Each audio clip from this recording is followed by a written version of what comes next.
पुरुषं पुराणं नमामि सर्वज्ञं पारभावं नमामि रुद्रं प्रभुमक्षयं तं नमामि शर्वं शिरसा नमामि।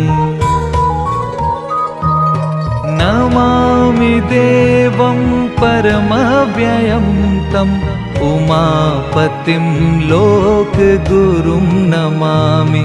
नमामि दारिद्र्यविदारणं तं नमामि रोगापहरं नमामि।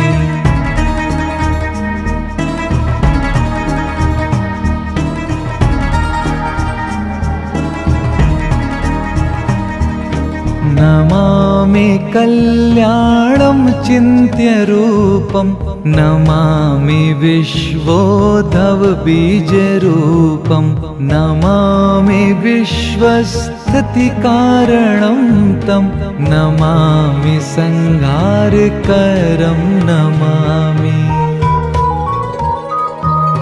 नमामि गौरीप्रियमव्ययं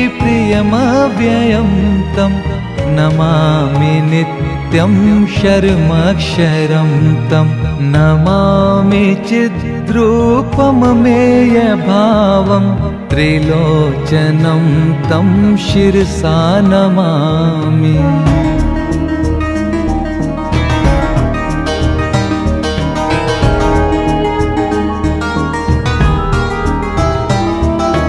नमामि कारुण्यकरं भवस्य भयङ्करं वापि सदा नमामि। नमामि दातारं भीप्सितानां नमामि सोमेश मुमेश माधव। नमामि वेदत्रयलोचनं तं नमामि मूर्तित्रयवर्जितं तं नमामि पुण्यं सदसद्व्यतीतं नमामि तं पापहरं नमामि।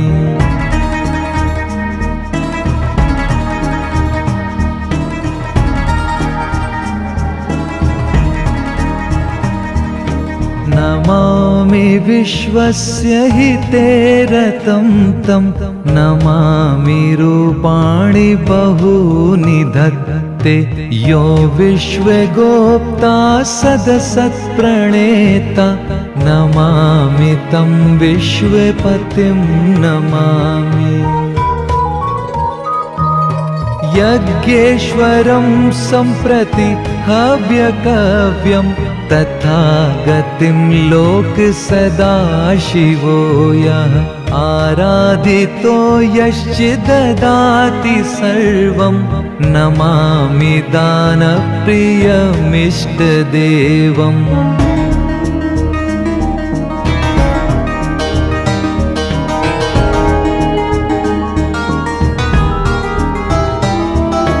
नमामि सोमेश्वरं स्वतन्त्रं उमापतिं तं विजयं नमामि। नमामि विघ्नेश्वरनन्दिनाथं पुत्रप्रियं तं शिरसा नमामि। नमामि देवं भवदुःखशोक विनाशनं चन्द्रधरं नमामि। नमामि गङ्गाधरमीशमीड्यम् उमाधवं देववरं नमामि।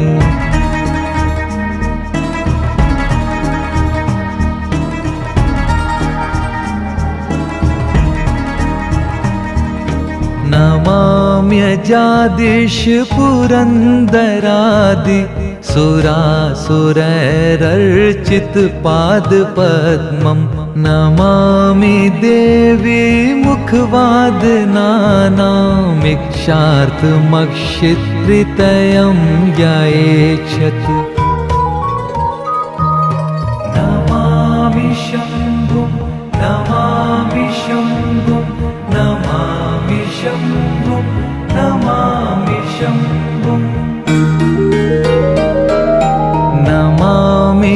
शम्भुं पुरुषं पुराणं नमामि सर्वज्ञं पारभावं नमामि रुद्रं प्रभुमक्षयं तं नमामि शर्वं शिरसा नमामि नमामि देवं परमव्ययं तम् उमापतिं लोकगुरुं नमामि नमामि दारिद्र्यविदारणं तं नमामि रोगापहरं नमामि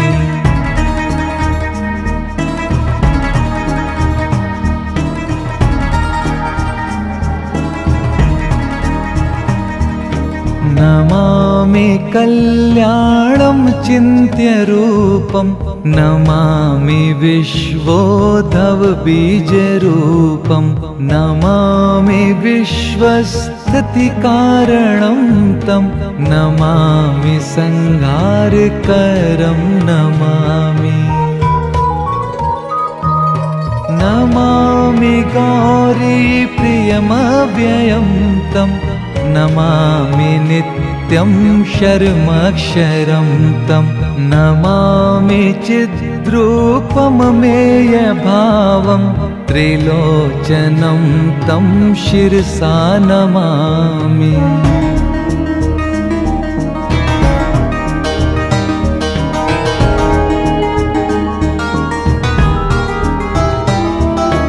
नमामि कारुण्यकरं भवस्य भयङ्करं वापि सदा नमामि नमामि दातारं भीप्सितानां नमामि सोमेश मुमेश माधव नमामि वेदत्रयलोचनं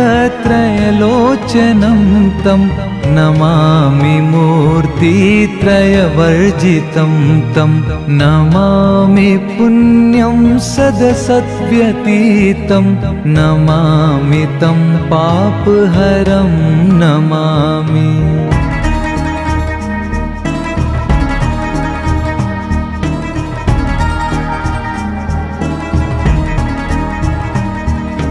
नमामि विश्वस्य हिते रतं तं नमामि रूपाणि बहूनि धत्ते यो विश्वगोप्ता सदसत्प्रणेता नमामि तं विश्वपतिं नमामि यज्ञेश्वरं सम्प्रति हव्यकव्यं तथा गतिं लोक सदा शिवो यः आराधितो यश्च ददाति सर्वं नमामि दानप्रियमिष्टदेवम्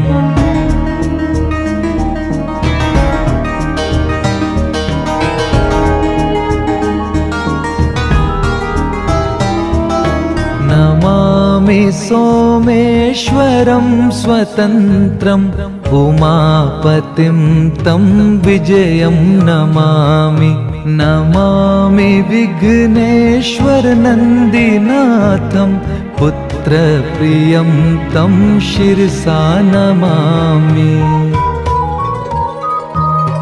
नमामि देवं भवदुःखशोक विनाशनं चन्द्रधरं नमामि नमामि गङ्गाधरमीशमीड्यम् उमाधवं देववरं नमामि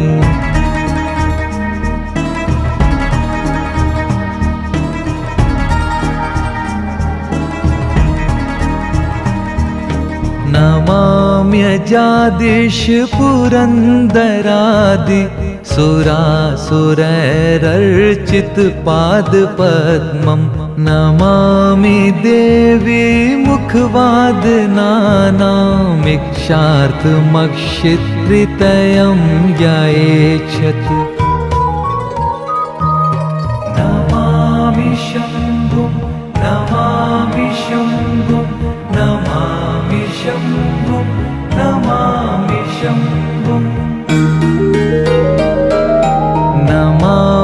शम्भुं पुरुषं पुराणं नमामि सर्वज्ञं पारभावं नमामि रुद्रं प्रभुमक्षयं तं नमामि शर्वं शिरसा नमामि नमामि देवं परमव्ययं तम् उमापतिं लोकगुरुं नमामि नमामि दारिद्र्यविदारणं तं नमामि रोगापहरं नमामि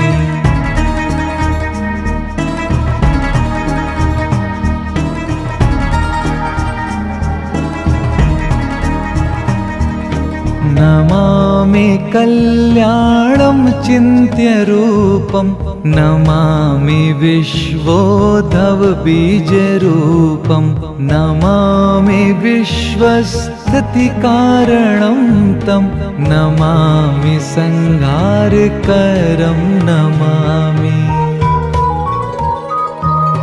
नमामि गौरीप्रियमव्ययं तं नमामि नित्यं शर्मक्षरं तं नमामि चिद्रूपममेयभावं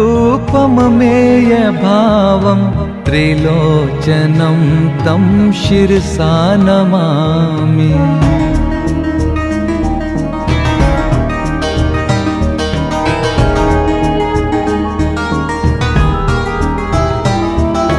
नमामि कारुण्यकरं भवस्य भयङ्करं वापि सदा नमामि नमामि दातारं भीप्सितानां नमामि सोमेश मुमेश माधव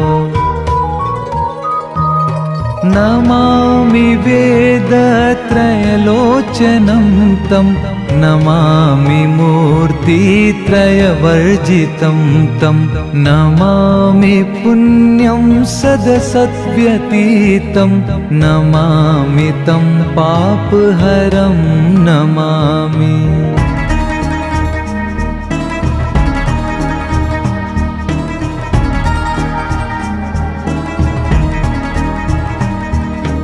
नमामि विश्वस्य हिते रतं तं नमामि रूपाणि बहूनि धत्ते यो विश्वगोप्ता सदसत्प्रणेता नमामि तं विश्वपतिं नमामि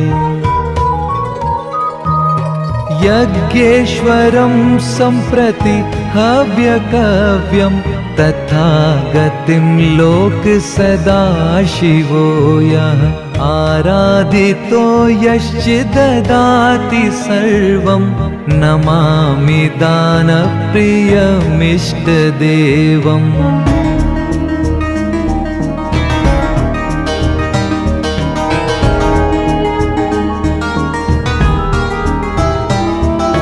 नमामि सोमेश्वरं स्वतन्त्रम् उमापतिं तं विजयं नमामि नमामि विघ्नेश्वरनन्दिनाथं पुत्रप्रियं तं शिरसा नमामि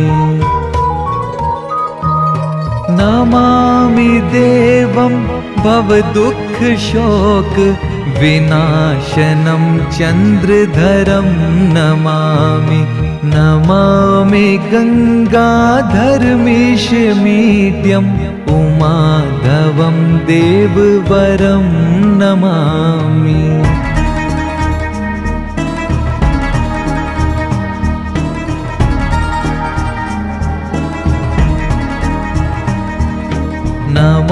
नमाम्यजादिश पुरन्दरादि सुरासुरैरर्चितपादपद्मं नमामि देवी मुखवादनानामिक्षार्थमक्षित्रितयं ययेच्छतु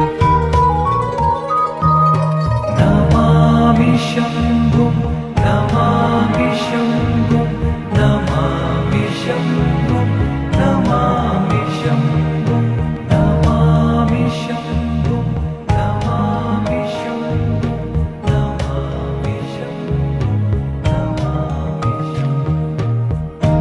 पञ्चामृतैर्गन्ध सुधूपदीपैः विचित्रपुष्पैर्विविधैश्च मन्त्रः अन्नप्रकारः सकलोपचारः सम्पूजितं सोममहं नमामि।